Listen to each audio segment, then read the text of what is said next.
सत्र की दरकार क्या, बुलाएगी सरकार? कई और सवाल हैं जिसको लेकर करने वाले हैं चर्चा। खास मेहमानों की मौजूदगी है, उनका तारुफ परिचय आपसे करवा देती हूं। के शर्मा जी, राष्ट्रीय प्रवक्ता भारतीय जनता पार्टी के हमारे साथ जुड़ चुके हैं। चरण सिंह सापरा जी, आप प्रवक्ता कांग्रेस पार्टी के हमारे साथ मौजूद हैं। नीरज कुमार जी, आप प्रवक्ता हैं जेडीयू के, हमारे साथ जुड़े हुए हैं। मनोज काका जी, प्रवक्ता समाजवादी पार्टी के हमारे साथ जुड़ चुके हैं। संगीत रागी जी, राजनीतिक विश्लेषक है, हमारे साथ मौजूद हैं। प्रियंका भारती जी, प्रवक्ता आरजेडी की भी हमारे साथ जुड़ेंगी। सभी का बहुत बहुत स्वागत है। सबसे पहले के शर्मा जी, आपसे शुरुआत करते हुए, विशेष सत्र क्यों नहीं बुला लेती है सरकार? वो 1962 के युद्ध का हवाला दे रहे हैं, और जब दुनिया भर में हमारे डेलीगेशंस ये बता रहे हैं, पाकिस्तान की पोल खोल रहे हैं, ऑपरेशन सिंदूर की जानकारी दे रहे हैं, तो विशेष सत्र से क्या आपत्ति है?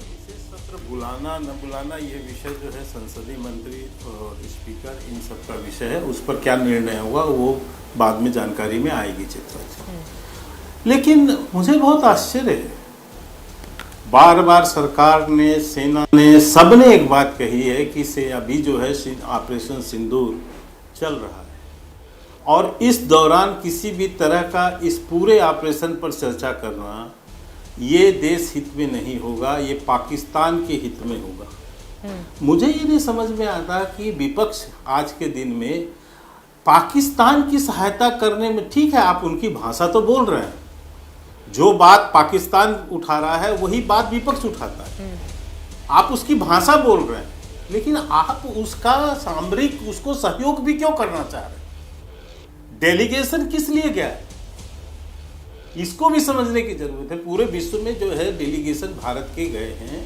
और वो वहां पाकिस्तान की पोल खोल रहे हैं, पाकिस्तान को बेनकाब कर रहे हैं जी।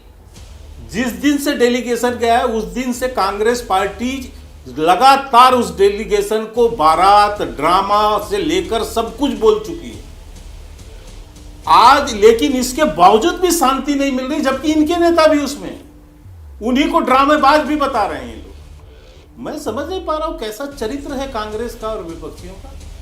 अरे आप खलनायक हो गए हैं क्या देश के? आपको सेना के बयान पर, डीजीएमओ के बयान पर विश्वास नहीं, आपको सेना रक्षा मंत्रालय के बयान पर विश्वास नहीं, आपको सीडीएस के बयानों पर विश्वास नहीं, आपको देश के प्रधानमंत्री पर विश्वास नहीं, आपको देश के विदेश मंत्री पर विश्वास नहीं, पाकिस्तान पर विश्वास करते हो। पाकिस्तान जिससे सहायता मांगने गए थे आप, मोदी जी को हटाना है, सहायता करो। के शर्मा जी, संसद के विशेष सत्र पर बात हो रही है ना, संसद का विशेष सत्र अगर बुला लिया जाता है तो पाकिस्तान कहां से आ गया इसमें? नहीं तो उसमें क्या बात करेंगे आप? सेना के शौर्य के आज मैं स्टेटमेंट देख रहा था हुड्डा साहब का कि हम सेना को बधाई देंगे। सेना को बधाई देने के लिए तो आप देश भर के अंदर सभाएं करके हम कर रहे हैं ना, हम तो जगह जगह सभा करके सेना के शौर्य का गुणगान कर रहे हैं। आप तो एक वो नहीं कर पा रहे हैं, एक सभा भी नहीं कर पा रहे। ठीक है। और सेना का गुणगान क्या, आप तो कह रहे हैं सीडीएस पे जांच कमेटी बनाओ। एक मिनट बात पूरी कर लेने दीजिए चित्रा जी। आप तो कह रहे हैं कि जांच कमेटी बनाओ सीडीएस के ऊपर में। सीडीएस अलग है, डीजीएमओ अलग है, सेना अलग है। आप जांच कमेटी की इनके राष्ट्रीय अध्यक्ष इनके खड़गे जी ने मांग की है परसों। तो मैं पूछना चाहता हूं कि आप सेना और सीडीएस और डीजीएमओ अलग अलग है क्या देश में? जवाब या सरकार अलग है? ठीक है। आप सरकार को लगातार जो है, आप लगातार प्रोपोगंडा फैला रहे हैं जो पाकिस्तान फैला रहा है। आप मोदी जी का विरोध करते करते देश का विरोध करने लग गए हैं। मैं जवाब ले लेती हूँ सापरा साहब, क्या मोदी जी का विरोद करते करते कांग्रेस पार्टी देश के विरोध पर उतर आई है? और दूसरा सवाल यह है, आप लोग बार बार जिस 1962 में पंडित नेहरू का हवाला देते हुए कहते हैं कि उन्होंने विशेष सत्र बुलाई थी, सर नवंबर के महीने तक 20 अक्टूबर से लेकर 21 नवंबर तक, एक महीने एक दिन तक उस समय युद्ध चला था चीन के साथ, और नवंबर के महीने में जब शीतकालीन सत्र की शुरुआत होती है उसके ठीक पहले विशेष सत्र बुला दिया गया था पंडित नेहरू की ओर से। अगले महीने मॉनसून सत्र होने वाला है ना, तो फिर थोड़ा इंतजार क्या नहीं कर सकते आप लोग? और उसके पहले ऑपरेशन सिंदूर ऑन है, बार बार ये बातें कही जा रही हैं, कुछ ऐसी गोपनीय चीजें होती हैं जिसकी जानकारी अभी नहीं शेयर की जा सकती, जिसका हवाला दे रहे हैं के शर्मा। तो फिर कांग्रेस पार्टी या उन तमाम विपक्षी दलों को इतनी हड़बड़ी इस मुद्दे पर क्यों है? देखिए चित्रा जी, आपने खुद कहा कि पंडित नेहरू जी ने 1962 में भी विशेष अधिवेशन बुला लिया था, रेगुलर सेशन से थोड़ा पहले बुला लिया था। वही तो मांग हम भी कर रहे हैं कि भाई रेगुलर सेशन तो जुलाई में आएगा, आप उससे पहले विशेष सत्र बुला लीजिए। इतनी बड़ी घटना हुई है, दुर्घटना हुई है, तमाम सारी चीजें हुई है, एक विश्व के अंदर बहुत बड़ा एक भारत का मैसेज गया है। अगर आप सेशन बुला लेंगे पार्लियामेंट का तो क्या हो जाएगा, कुछ गड़बड़ हो जाएगा क्या उसमें? क्यों भारतीय जनता पार्टी इतना डरती है? जब 62 में बुलाया गया उस समय भी आलोचना हुई, आलोचनाओं का लोकतंत्र प्रणाली के अंदर जवाब दिया जाता है। पंडित नेहरू जी ने जवाब दिया, उसी तरह से नरेंद्र मोदी जी जवाब दे देंगे या राजनाथ सिंह जी जवाब दे देंगे।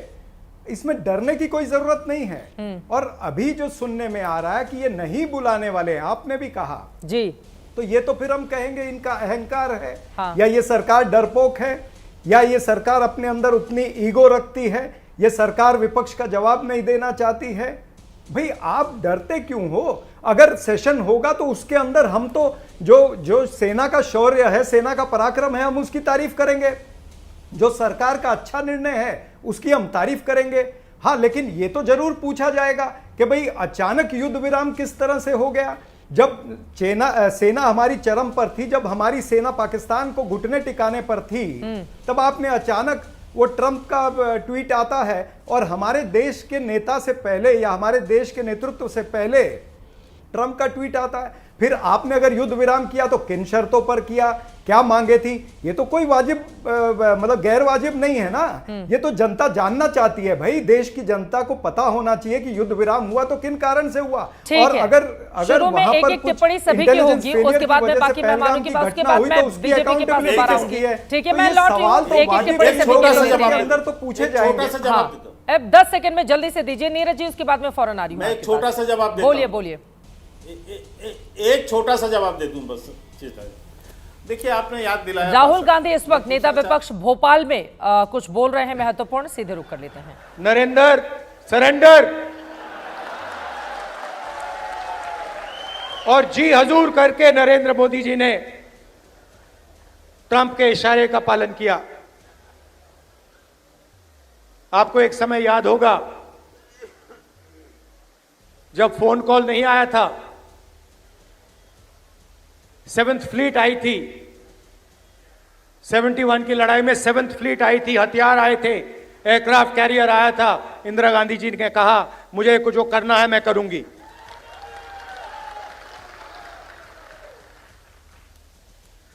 ये फर्क है,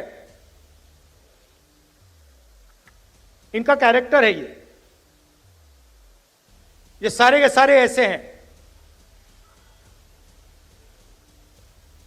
आजादी के समय से सरेंडर वाली चिट्ठी लिखने की आदत है।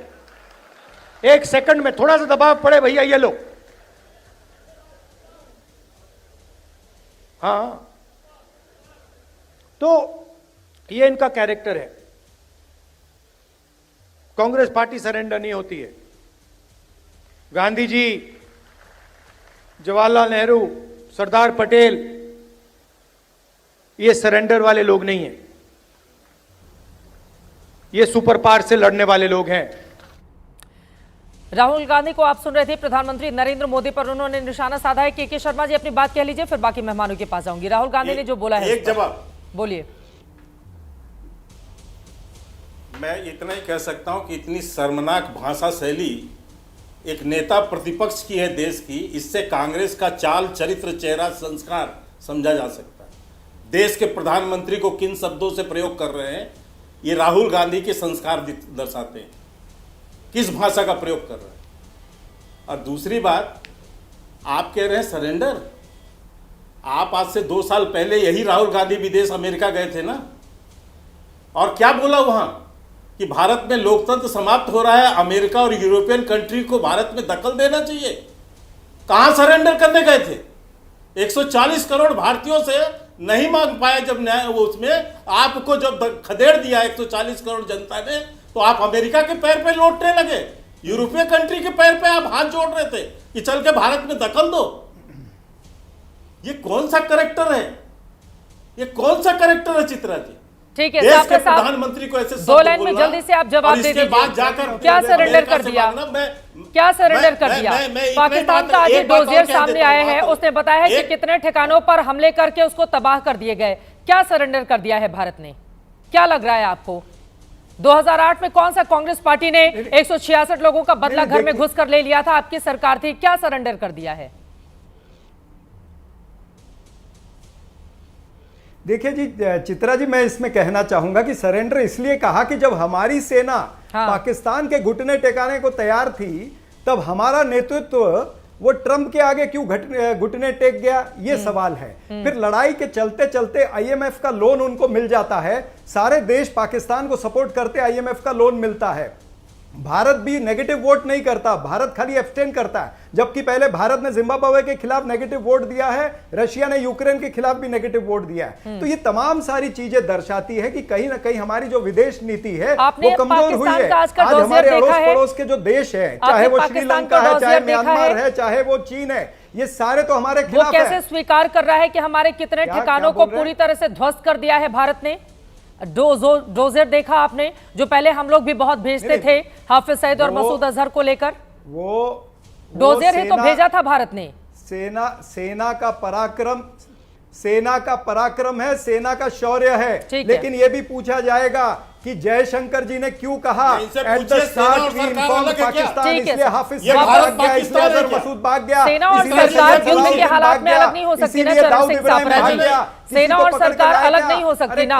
युद्ध के हालात में सेना और सरकार कैसे अलग हो सकती है? ठीक है, जब 1971 का पूरा श्रेय आप लोग इंदिरा गांधी को देते हैं तो उस समय मानेक शॉ का जिक्र तो नहीं करती है ना कांग्रेस पार्टी, लेकिन सेना और सरकार अलग नहीं हो सकती है। मौजूदा वक्त में आप लोग सेना और सरकार को अलग करने की बात कर रहे हैं। मानेक शॉ का, जनरल मानेक शॉ का जिक्र करते हैं। ठीक है, कभी नहीं, कांग्रेस पार्टी ने हमेशा इंदिरा गांधी की बात कही है। खैर, वो करना भी चाहिए, वो इंदिरा गांधी का निर्णय था। इंदिरा गांधी 10 सेकंड नहीं करती तो नहीं होते टुकड़े। आपको करना चाहिए, आपको करना चाहिए इंदिरा गांधी की वाहवाही।